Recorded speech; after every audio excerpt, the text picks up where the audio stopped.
Alright, in this video we're going to take a look at how to solve log equations that end up being quadratic.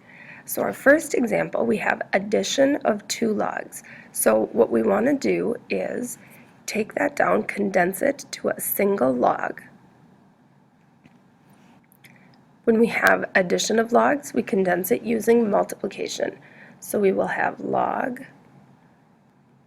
of 5x times the quantity x minus 1 equals 2. Now we can use our curly law and convert it to exponential form. Remember, the base of the common log is 10, so when we convert it to exponential, it will be 10 to the second power equals, and I'm going to distribute the 5x in this step as well. So we'll have 5x squared minus 5x equals 10 squared, or 100. Now what I notice is that all of our coefficients and our constant have a common factor of 5. So I'm going to divide 5 out of everything. You don't have to, but if you do, when we end up factoring in a minute, we'll end up with a t-chart instead of, sorry, that should be equals 20. We'll end up with a t-chart instead of an AC method, which is easier to factor. Next, we're going to get it equal to 0, so we're going to subtract 20 from both sides. Anytime you have a quadratic equation, you want to get it equal to 0 so that you can factor, which we can do on this one, or use the quadratic formula if it doesn't factor. It's got to be equal to 0 for both cases. So now we're going to use the t-chart, what multiplies to negative 20 and adds to negative 1, and those numbers would be negative 5 and positive 4.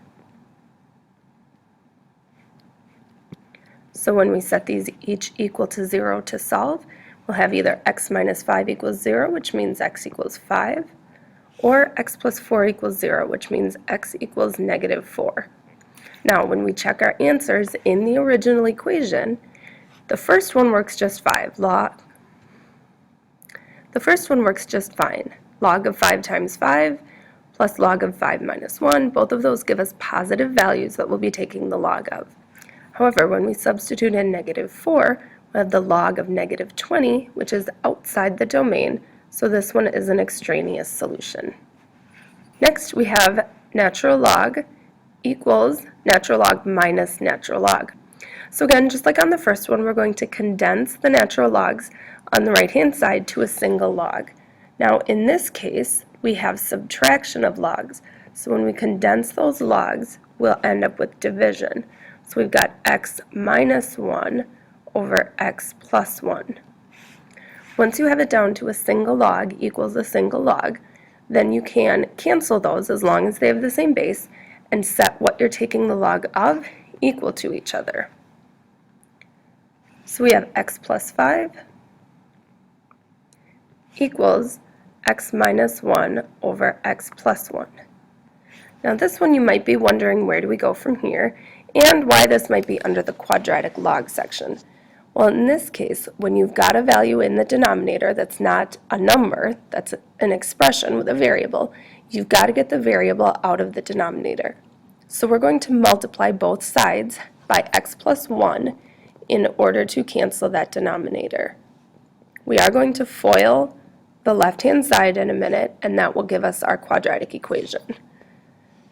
So, as I mentioned, FOILing, we get x squared plus 1x plus 5x plus 5 equals x minus 1. So I'm going to simplify the left-hand side, combine my like terms, and move the right-hand side over to get it set equal to 0 at the same time. So the x squared, the x's will cancel when I subtract that x, so we'll have 5x, and the 5 plus 1 will give me a 6, equaling 0. So now we're going to factor using our t-chart. What multiplies to positive 6 and adds to positive 5 would be a positive 2 and a positive 3. Setting each of these equal to 0 to solve, we get x equals negative 2 and x equals negative 3. Seeing as how both of our answers are negative, it doesn't look real promising that this one will even have a solution. So let's go back up to the original equation and check to see if either one of these will work. And what I notice right away is that last log, natural log of quantity x plus 1, both of those values, when we substitute them in, will make that log negative. So this one has no solution. Our last example, we again have a log minus a log, so we're going to condense that using division.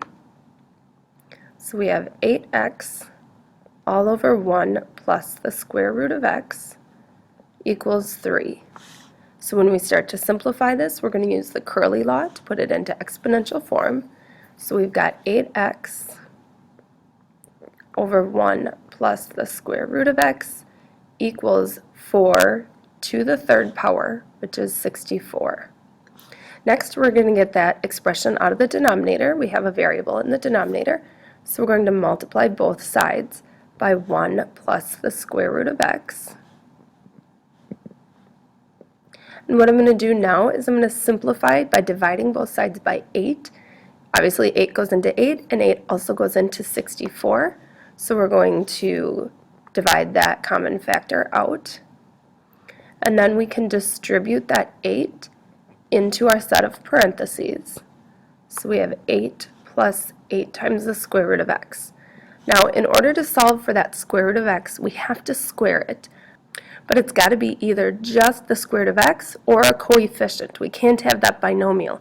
If we square the binomial, remember we'd have to FOIL, and we'd get that middle term that would still have a square root of x, which would still be problematic for us.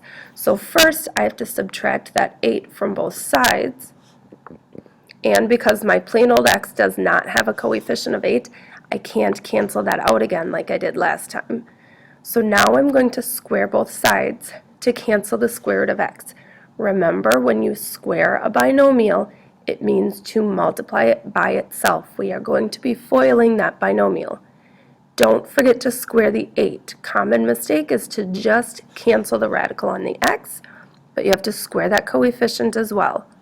So now we're going to square our binomial. Remember, I'm FOILing. I'm not writing it out. I'm going to skip that step. If you need to write it out and show all of your work and check your work against my answer, please feel free to do so.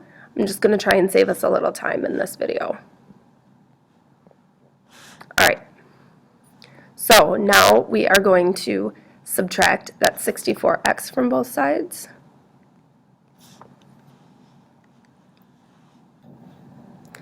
So now we're going to subtract that 64x from both sides. So that gives us x squared minus 80x plus 64 equals 0. What we're going to do next is try to factor. However, hopefully you recognize nothing multiplies to 64 and adds to negative 80. So what we need to use instead is our quadratic formula.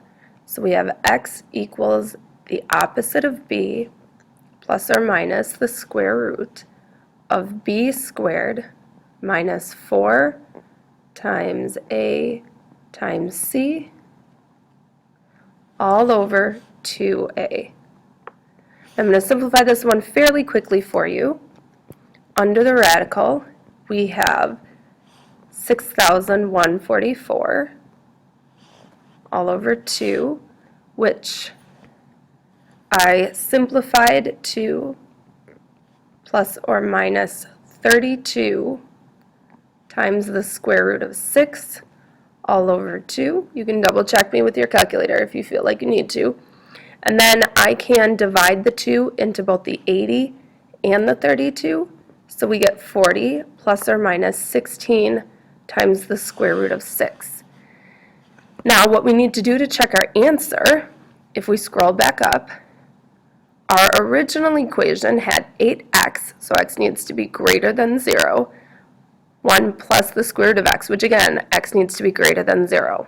So what I did on this one was I checked for 40 minus 16 times the square root of 6, because 40 plus the 16 times the square root of 6 will be positive. You've got a positive plus a positive, so that one's not an issue.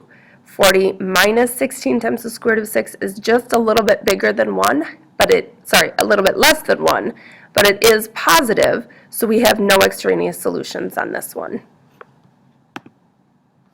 And finally, we have a couple of you-try questions for you.